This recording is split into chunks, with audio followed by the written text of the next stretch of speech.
নবী ইদ্রিস আলাইহিস সালাম উনি মরে নাই। ইদ্রিস আলাইহিস সালাম মরছে, কে বলছে? উনিও মরেছেন। তবে ওনার মৃত্যুর আজীব এক ঘটনা আছে, অনেক লম্বা কথা। এক ফেরেশতার সাথে ওনার বন্ধুত্ব হয়েছিল, বলেছিলেন আমি আকাশ দেখতে চাই, আল্লাহর কাছে অনুমতি চাই। আল্লাহ বলল ঠিক আছে, ইদ্রিসকে আকাশে ঘুরাও। প্রথম আকাশে ঘুরলেন, দ্বিতীয় আকাশে ঘুরলেন, তৃতীয় আকাশে ঘুরলেন, চতুর্থ আকাশে ঘুরলেন। ইন দ্য মিন টাইম চতুর্থ আসমানে মালাকুল মাউত পৃথিবীর দিকে নেমে আসছিল। ওই ফেরেশতা বলে মালাকুল মাউত আপনি কই যান? মালাকুল মাউত বলে একটু আগে আল্লাহ ফরমান জারি করেছে চতুর্থ আসমানে আমার নবী ইদ্রিসের রূহ কবজ করো। সুবহানাল্লাহ।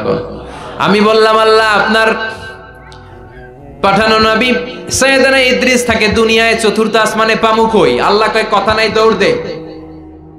আমি দৌড় দিলাম, এসে দেখি ইদ্রিস আলাইহিস সালাম এখানে রেডি। সুবহানাল্লাহ। ওয়া রাফা'নাহু মাকানান আলিয়্যা। ইদ্রিস আলাইহিস সালামের রূহ কবজ দুনিয়ায় হয় নাই, চতুর্থ আকাশের মধ্যে হয়েছে। একটু চিৎকার করে পড়বেন সুবহানাল্লাহ। বিশ্বনবীর শ্বশুর আবু সুফিয়ান, নাম শুনছেন?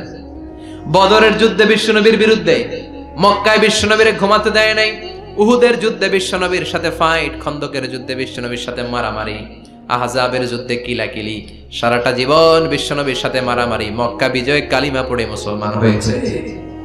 গোটা জীবনে যা অন্যায় করেছে সব মাফ করে দিয়েছে কে? এজন্য আমরা আল্লাহরে বলি আল্লাহ কালিমাটা পড়তে পড়তে যেন আমরা মরতে পারি। চিৎকার করে পড়ে না আমিন। জিহাদের ময়দানে এক সাহাবা যুদ্ধ করতে লাগলেন।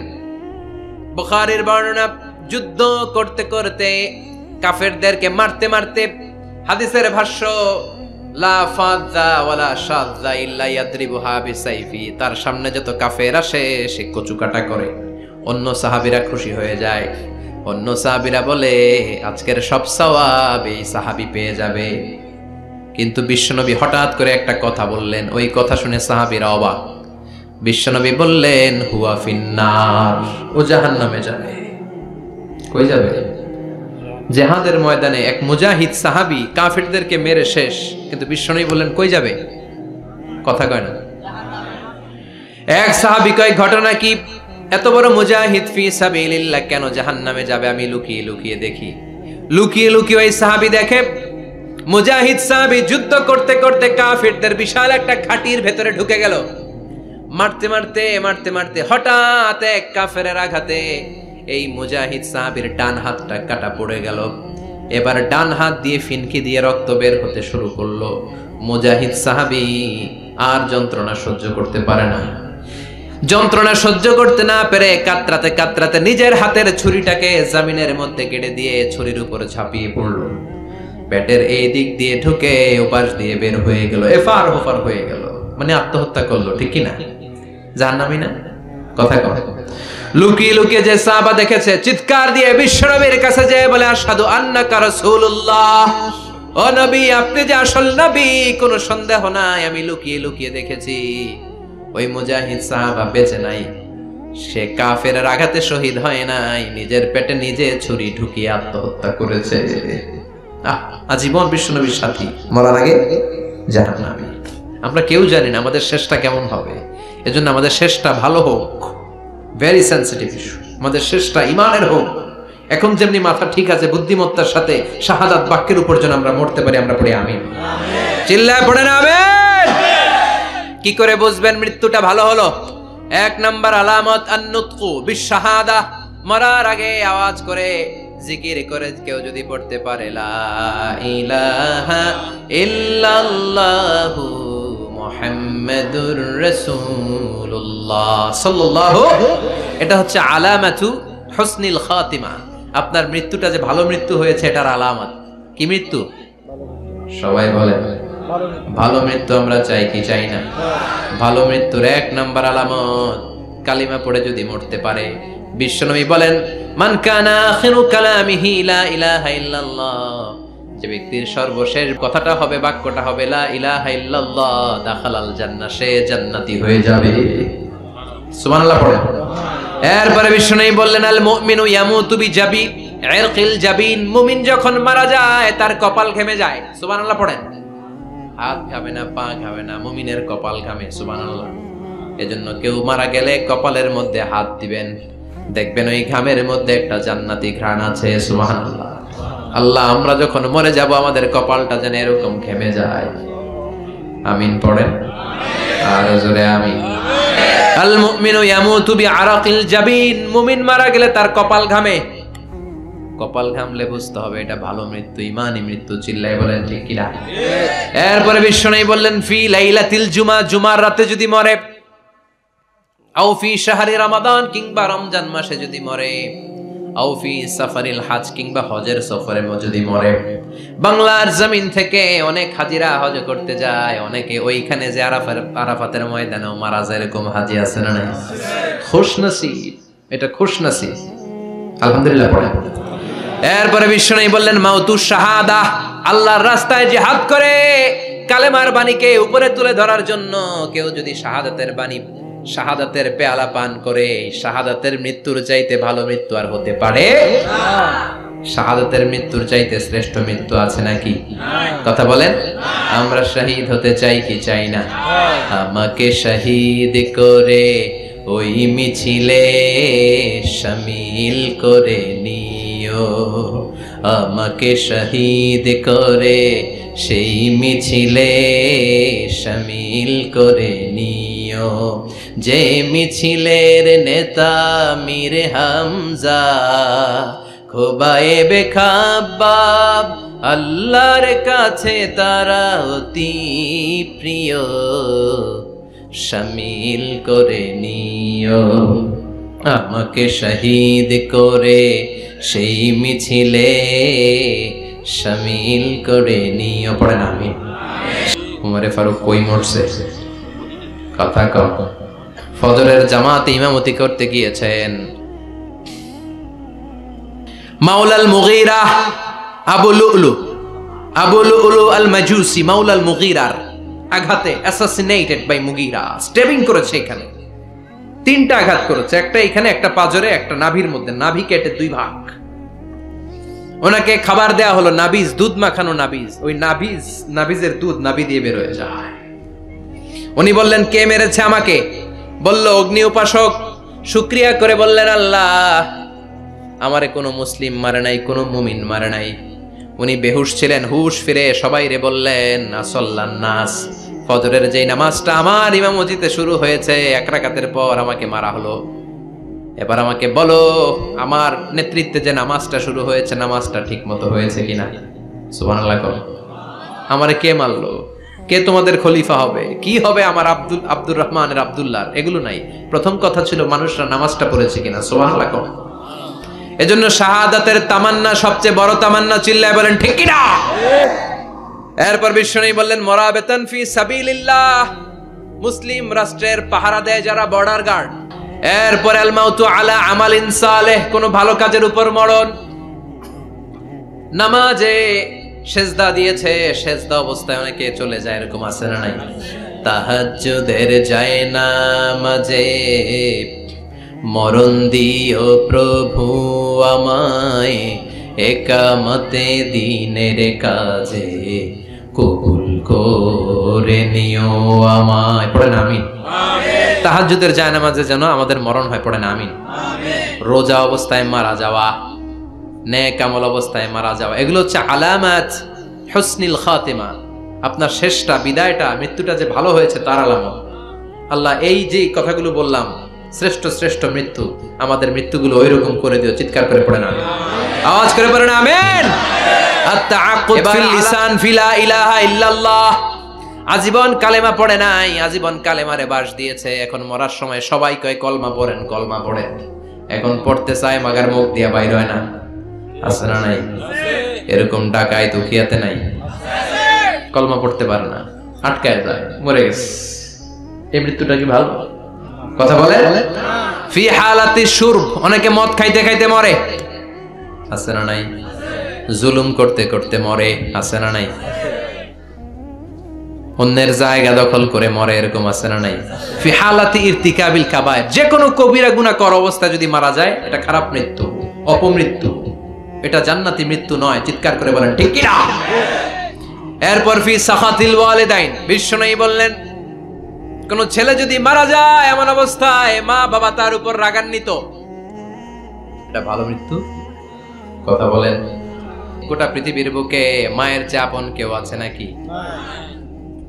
এই মায়ের মনে কষ্ট দিয়ে ওই অবস্থায় যদি মারা যায়, এই মৃত্যুটা অনেক খারাপ। চিল্লায় বলেন ঠিক কিনা? এজন্য মায়ের সাথে খারাপ আচরণ করবেন নাকি? কথা বলেন। যার মা নাই সে জানে মা না থাকার কি জ্বালা, ঠিক কিনা? কিনা মানুষ পাগল হলে বাঁধে রশি দিয়ে, রশি পাগল হলে বাঁধবেন কি দিয়ে?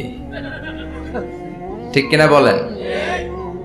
আমাদের বাংলাদেশের সরকারি অফিসগুলোতে যারা অফিসার আছে শুধু এরাই ঘুষ খায় না, অফিসের চেয়ার গুলাও খায়, টেবিল গুলাও খায়। আল্লাহ ঘুষ থেকে তুমি আমাদের বাঁচাও। এগুলো সামাজিক ব্যাধি। এই যে ঘুষ, দুর্নীতি আছে না নাই? আমরা দুর্নীতিতে চ্যাম্পিয়ন। কয়েকটা কারণে গোটা বিশ্বে মানুষ আমাদেরকে চিনে। এর মধ্যে একটা হচ্ছে দুর্নীতি, আরেকটা হচ্ছে অপরিচ্ছন্নতা। আমরা যেখানে সেখানে আবর্জনা ফেলি। দেশের বাইরে গেলে একটু পরিষ্কার চলি, দেশে আসলে যেই সেই।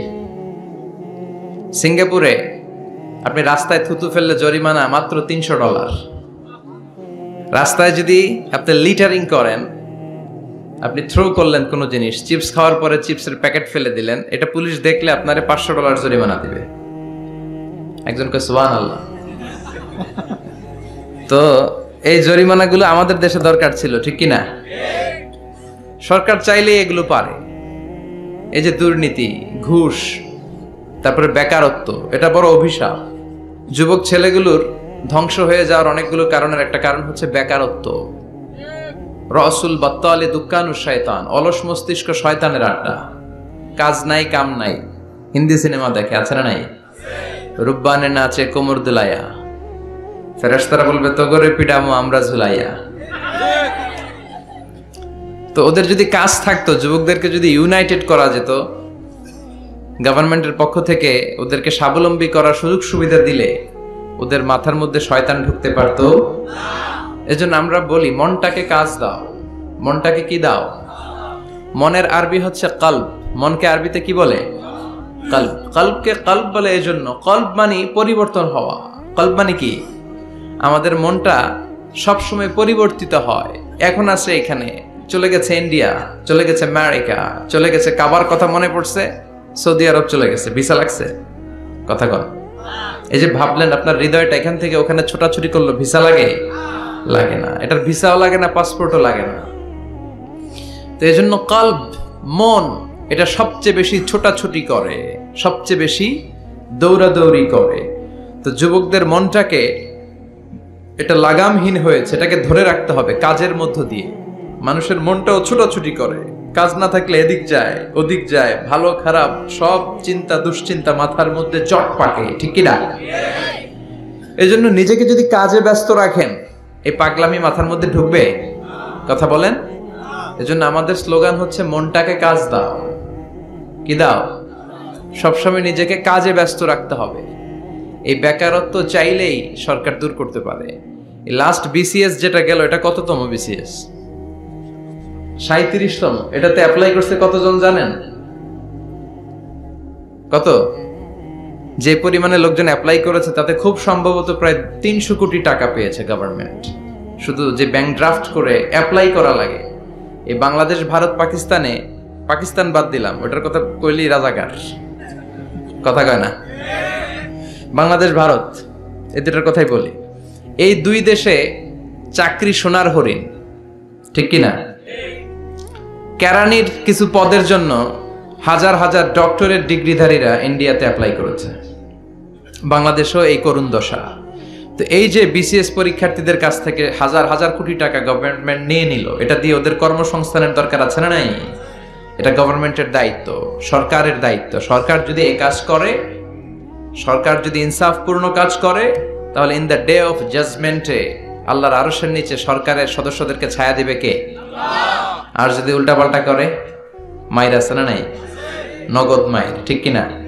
কবর থেকে শুরু, জাহান্নামের আখড়া বানিয়ে আল্লাহ রাখবে। চিৎকার করে বলেন ঠিক কিনা? শক্তি, সৌন্দর্য, মর্যাদা, যে কোনো দিক থেকে বিশ্বনবী গোটা বিশ্বের সব মানুষ তো দূরের কথা, নবীদেরও সেরা। চিল্লায় বলেন ঠিক কিনা? তিনি যখন রাত্রিবেলা কোরআন তেলাওয়াত করতেন, মক্কার সব কাফিরদের নেতারা, মক্কা একটা পার্লামেন্ট বসতো প্রতিদিন, এই পার্লামেন্টের প্রধানমন্ত্রী হচ্ছে আবু জাহাল। মক্কার পার্লামেন্টের প্রাইম মিনিস্টার কে? কথা বলেন। আর ক্যাবিনেট মেম্বারদের মধ্যে ছিল উতবা, শাইবা, ওয়ালিদ ইবনে মুগীরা, আবু সুফিয়ান, এরা ছিল ক্যাবিনেট মিনিস্টার। তো তারা সবাইকে নিষেধ করত মুহাম্মাদের কণ্ঠের কোরআন তেলাওয়াত শুনতে কেউ যেতে পারবে না, কারণ যারাই কোরআন শুনতে যায় সব মুহাম্মাদের মুরিদ হয়ে যায়। সুবহানাল্লাহ কইবেন না? হজের সময়ে লক্ষ লক্ষ মানুষ গোটা বিশ্ব থেকে হজ করার জন্য আসতো। মক্কা শহরে ঢোকার কয়েকটা গেট ছিল। আবু জাহাল ওই গেটে কিছু লোক ফিট করে দিল যে যারাই হজ করতে আসবে এদেরকে বলে দিবা যে আমাদের এলাকায় নতুন এক পাগল আসছে, এই পাগলের নাম মুহাম্মদ ইবনে আব্দুল্লাহ, পড়েন না আউযুবিল্লাহ। খবরদার, তোমরা হজ করতে আসছো ভালো কথা, হজ করবা, খেজুর খাইবা, জমজমের পানি নিবা, মাগার মুহাম্মাদের কাছে যাইবা, ওর কাছে গেলে সবাই কি হয়ে যায়? যারা যায় এরাও পাগল হয়ে যায়। সব মক্কার গেটগুলোতে লোক সেট করে দেয়া হলো। হজের মৌসুমে জিল হজে ঢুকতে লাগলো লোকজন। আবু জাহেলের সেট করে দেয়া লোকজন বলল কেউ যাবা না মুহাম্মাদের কাছে, ও একটা পাগল। যারা আসতেছিল এরা কেউ কিন্তু বিশ্বনবীর কথা জানতো না। জানতো? ওরা যখন শুনছে একটা পাগল আছে ওরা মনে মনে কইল দেখি তো পাগলে কি কয়। তার মানে অপপ্রচার কেমন যেন প্রচার হয়ে গিয়েছে। সুবহানাল্লাহ পড়েন। তো আমাদের বিরুদ্ধে অপপ্রচার করলে আমাদের প্রচার হয়ে যায়। আমাদেরকে জেলখানায় ভরলে আমরা জেলখানার সবগুলারে আল্লাহওয়ালা বানায় দিয়ে চিল্লায় বলেন ঠিক কি না? ইসলাম এটাকে থামিয়ে দেয়া যায় না। যারা ইসলামের বিরোধিতা করে এরা ইসলামের নেচারকে চিনে নাই। ইসলাম হচ্ছে চারা গাছের মতো। চারা চিনেন নাকি? কক্সবাজার কি বলেন? বীজ, বীজ বা চারা। এই বীজ, ইসলাম হচ্ছে বীজের মতো। ইসলাম বিরোধীরা ইসলামকে মাটির নিচে গেড়ে ফেলতে চায়, কিন্তু গাড়লে কি হবে? এটা তো বীজ, মাটির নিচে বীজ গাড়লে কি হয়? সুবহানাল্লাহ কইবেন না? মক্কার গেটগুলোতে দাঁড়িয়ে দাঁড়িয়ে অপপ্রচার শুরু করে দিল। Don't go to Muhammad, he is completely mad. পাগল, যেও না। সবার মনে চিন্তা, ঘটনা কি? কে মুহাম্মদ? নাম শুনি নাই। হজ করি আর না করি আগে এই বেটার কাছে যাইতে হবে। আল্লাহু আকবার। সবাই বিশ্বনবীর কাছে যায়, চেহারা দেখে কোরআনের বাণী শুনে কালিমা পড়ে মুসলমান হয়ে যায়। আবু জাহেল আবার মন্ত্রী পরিষদের বৈঠক ডাকলো, খবরদার কাউকে যেতে দেয়া যাবে না, কেউ যাবে না। কিন্তু কি আজীব তামাশা, প্রতি রাতে আবু জাহেল লুকিয়ে লুকিয়ে নিজেও যায়। না জানি কত সুন্দর ছিল বিশ্বনবীর কণ্ঠ, না জানি কতটা চমৎকার সুরের ঝংকার খেলতো আমার নবী যখন তেলাওয়াত করত, না জানি কি সুরের লহরী ছিল বিশ্বনবীর গলায়। কাফের হয়েও বিরোধিতা করেও কোরআন না শুনলে পেটের ভাত হজম হয় না, রাতে ঘুম আসে না। প্রতি রাতে আবু জাহেল যায়। তো আবু জাহেল যেহেতু যায়, বাকিরাও লুকিয়ে লুকিয়ে যায়। সবাই দিনের বেলা বলে কেউ যাবে না। কি বলে? দিনের বেলা বলে কেউ, ভাইয়েরা আমার, বোনেরা তোমার, খবরদার কেউ যাবেন না। রাত্রে নিজেই যায়। তো আবার মাঝে মাঝে রাত্রিবেলা নিজেদের সাথে নিজেদের দেখাও হয়ে যায়। কত বড় ডাকাত! একজন বিশ্বনবীর বাড়ির এই পাশে, আরেকজন ওই পাশে, আরেকজন ওই পাশে, আরেকজন ওই পাশে। বিশ্বনবী যখন তেলাওয়াত শেষ করেন সবগুলো দেয় দৌড়। ফিরে আসার রাস্তা একটা, কয়টা? ওই রাস্তায় দেখা হয়ে যায়। আবু জাহেল বলে কিরে আসলি কেন? সবাই কয় তুমি না, তা তুমি আসছো কেন? দিনের বেলা তো বড় বড় বক্তব্য হাঁকাও, রাতের বেলা এরকম চোরামি করো কেন? আবু জাহেল বলে ঠিক আছে, তোরাও করছিস আমিও করছি, কইস না, কারো কাছে কইস না। সবগুলা চোর, সবগুলা কি? আর চোরে চোরে খালাতো ভাই।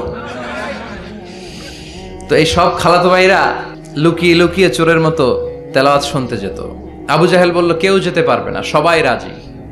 এরপরের দিন আবু জাহেল বলল আজ থেকে কেউ যদি যাস তোদের সম্পত্তি সব সিজ করা হবে, আর মাথার চুল কামিয়ে আলকাতরা মেখে মক্কার বাজারে ঘুরানো হবে। সবাই বলে আমরা রাজি। আবু জাহেল বলে তাহলে সাইন কর। সবাইকে আগে আমনে করেন। Abu Jahl as a chairman he gave the signature. সে ওই বন্ডে সিগনেচার দিল যে যদি যাওয়া হয় আমাদের সম্পদ রাষ্ট্রীয়ভাবে সিজ করা হবে, মাথার চুল কামিয়ে আলকাতরা মেখে মক্কার বাজারে ঘোরানো হবে। তো সবাই স্বাক্ষর করলো। দিন গড়িয়ে রাত আসলো, আবু জাহেল বিছানায় এপাশ ওপাশ করে, টসিং এন্ড টার্নিং, ঘুম আসছে না। আবু জাহেল মনে মনে ভাবে, আজকে যেই ভাষণ দিছি সকালে, আজকে কেউ যাবে না, আমি 100% নিশ্চিত, আমি একটু যাই।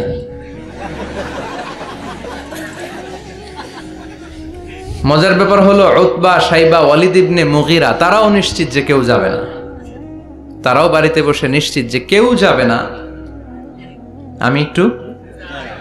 আজকেও সব খালাতো ভাইরা, কেউ ডানে, কেউ বায়ে, কেউ সামনে পেছনে। বিশ্বনবীর বাড়িটা এখন যেখানে, এটা সৌদি গভর্নমেন্ট ওই জায়গায় লাইব্রেরি করে রেখেছে। লাইব্রেরি, জ্ঞানের আলো বিতরণ হচ্ছে, গেলেই ফ্রি বই, ফ্রান্সের মানুষ ফ্রেঞ্চ ভাষায় ট্রান্সলেট করা কোরআনের অনুবাদ, বাঙালি বাংলা ভাষায়, ইন্ডিয়ান হিন্দি ভাষায়, কেরালা ভাষায়, মান্ডারিন, ইংরেজিতে তো আছেই। বিশ্বনবীর ওখানে গেলেই বই। তার পাশে এই প্রাইম মিনিস্টারের বাড়ি, মানে আবু জাহেলের বাড়ি, ওইখানে গেলে ফ্রি দুর্গন্ধ পাওয়া যায়, ফ্রি, কোনো টাকা দেওয়া লাগবে না।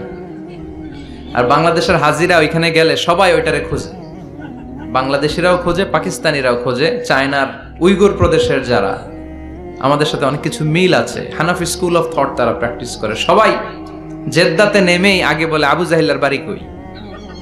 সবাই বলে আপনি তো আসছেন উমরা করতে, আবু জাহিলের বাড়িতে কি করবেন? কই যাইয়া হাইগা ভরাই দিয়ে আসুন। প্রাইম মিনিস্টারের বাড়িতে যে গোটা বিশ্বের মানুষ পায়খানা করে দুর্গন্ধ করে দিয়ে আসে। এজন্য প্রাইম মিনিস্টারদেরকেও সাবধান হওয়ার দরকার আছে না নাই? চারদিকে সব খালাতো ভাইরা সেট আপ, প্রাণ ভরে আজকে শুনবো, প্রতিদিন দেখা হয়ে যায়, আজকে কারো সাথে দেখা হবে না। তো সবাই প্রাণ ভরে বিশ্বনবীর কণ্ঠের জাদুমাখা তেলাওয়াত শুনে, বিশ্বনবী কোরআন তেলাওয়াত যখন শেষ করলেন সবগুলা দিছে দৌড়। কিন্তু ফিরে যাওয়ার রাস্তা কয়টা? আজকেও দেখা।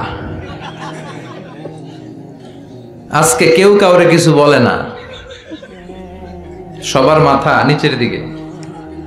আবু জাহেলও নিচে তাকায় আছে লজ্জায়, উতবা, সাইবা, ওয়ালিদ ইবনে মুগীরা, পুরো দেশের মিনিস্ট্রি ক্যাবিনেট সবগুলা নিচের দিকে। ওদিকে মশার কামড় আছে না নাই? দীর্ঘক্ষণ নিচের দিকে তাকিয়ে থাকার পরে আবু জাহেল কয়, চল, যা হইছে হইছে, যা হইছে হইছে, কালকে থেকে আমরা সব চোরগুলা রাত্রে এক লগে ঘুমাবো, যাতে করে কাউকে ফাঁকি দিয়ে কেউ যেতে না পারে। এই গল্পটা শোনানোর উদ্দেশ্য হচ্ছে এটা যে বিশ্বনবীর কণ্ঠটা যেন তেন কণ্ঠ ছিল না, অসাধারণ একটা কণ্ঠ ছিল, যে কারণে এই কোরআনের বিরোধিতা করেও তারা এই কণ্ঠের তেলাওয়াত শোনার জন্য পাগল হয়ে যেত। এক জায়গায় গাছ লাগিয়ে দিলেন, রোহিঙ্গার ভাইয়েরা না খেয়ে মরে, টিউবওয়েল লাগিয়ে দিলেন, এর চেয়ে বড় ইবাদতের কাজ আর আছে? কথা বলেন। এজন্য ইসলামটাকে সামগ্রিক ভাবে বুঝতে হবে। আল্লাহ তুমি তৌফিক দাও। আরো জোরে পড়েন আমিন। বৃষ্টি হয়েছে না? বৃষ্টি হয়েছিল? আসছিলেন? বৃষ্টি ও রহমত, ঠিক কিনা? বৃষ্টি পাঠায় কে? বৃষ্টির মালিক কে? বিশ্বনবী আকাশে মেঘ দেখলে বলতেন আল্লাহুম্মা সাইয়্যিবান নাফিআন, হে আল্লাহ তুমি ভালো বৃষ্টি দাও। কেননা এই বৃষ্টি দিয়েও আল্লাহ অনেক জাতিকে ধ্বংস করেছে। বৃষ্টি দিয়ে, মানে অতি বৃষ্টি দিয়ে আল্লাহ বন্যা দিয়ে গোটা দুনিয়াটাকে ভাসিয়ে দিতে পারে কি পারে না? এজন্য মেঘ দেখলে এত আনন্দিত হয়েন না, বৃষ্টি দেখলে অনেকে গান বাজায়, আছে না নাই? এই বৃষ্টি ভেজা রাতে তুমি চলে যেও না, গান গায় না? আপনি আল্লাহর কাছে দোয়া করবেন, আল্লাহুম্মা সাইয়্যিবান নাফিআন, আল্লাহ তুমি বরকতের বৃষ্টি দাও। আল্লাহুম্মা গাইসান মুগীসান মারিআন মুরিআন নাফিআন গায়রা দার। বিষ্ণুই পড়তেন, আল্লাহ এই বৃষ্টিটা যেন উপকারী হয়, এই বৃষ্টি থেকে যেন ঘাস লতা পাতা কিছু পায়, এই বৃষ্টিটা যেন আমাদের জন্য বরকতময় হয়, যেন কল্যাণময় হয়, কোনো ক্ষতির কারণ যেন না হয়, তুমি কবুল করো। আবার বেশি বৃষ্টি হলে বিষ্ণুনবী দোয়া করতেন, আল্লাহুম্মা হাওয়ালাইনা ওয়ালা আলাইনা, আল্লাহ আমাদের এলাকায় আর বৃষ্টি দিও না, আমাদের চারিপাশে দাও। এই দোয়াগুলো পড়ার দরকার আছে না নাই? আজকে আমরা যে বইটা থেকে কথা শুনবো, বলেন তো বইটার নাম কি? আরো জোরে বলেন, কি নাম? আমি এই বইটার একটা ছোট্ট সূরা, সেখান থেকে দুটি আয়াত আমার খুতবায় তেলাওয়াত করেছি।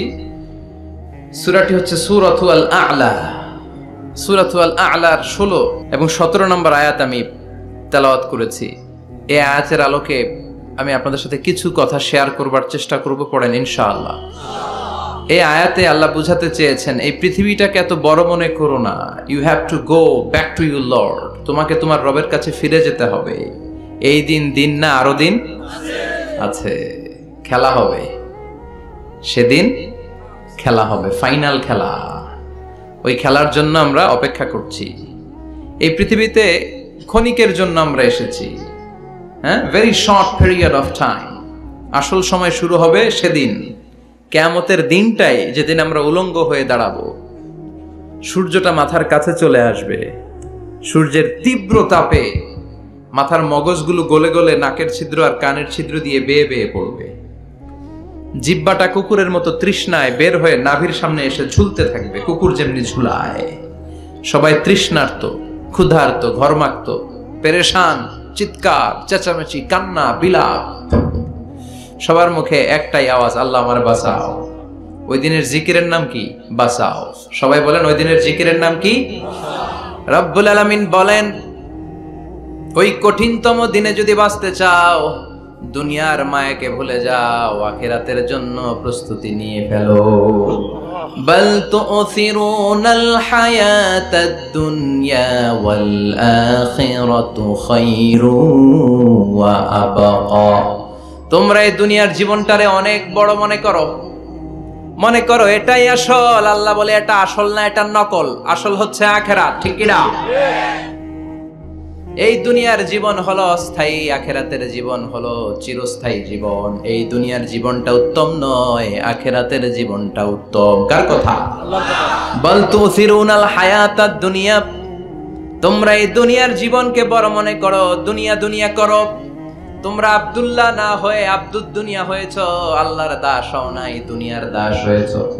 তোমরা দুনিয়া করো, দুনিয়াটা ক্ষণস্থায়ী, চিরস্থায়ী হচ্ছে আখিরাত। কার কথা? এজন্য আল্লাহ বললেন, ওয়ালাল আখিরাতু খায়রুল লাকা মিনাল উলা। ও নবী, দুনিয়া নয়, আখিরাত আপনার জন্য উত্তম। সুবহানাল্লাহ। আখিরাত এটা সেরা, এটা স্থায়ী, এটা উত্তম, দুনিয়াটা নয়। You prioritize this life in this world, but the life after death much more better than this worldly life. এই দুনিয়াকে তুমি বড় মনে করো, দুনিয়াটাই সব মনে করো। দুনিয়াটাই সব নয়, আরো বড় জগৎ আছে না নাই? এই দুনিয়াটা আসলে একটা মোহ। এটা কি? একটা খেলার মধ্যে আমরা পড়ে আছি, মোহাচ্ছন্ন, লোভাতুর হয়ে আছি। চাকচিক্যময় দুনিয়া দেখে এর পরীক্ষার ভেতরে পড়ে আখিরাতকে আমরা ভুলিয়ে গিয়েছি। আর আল্লাহ বলেছেন, দুনিয়া নয়, শ্রেষ্ঠ হলো আখিরাত। ওই আখিরাতের জন্য তোমরা সামান জোগাড় করো। চিল্লায় বলেন ঠিক কিনা?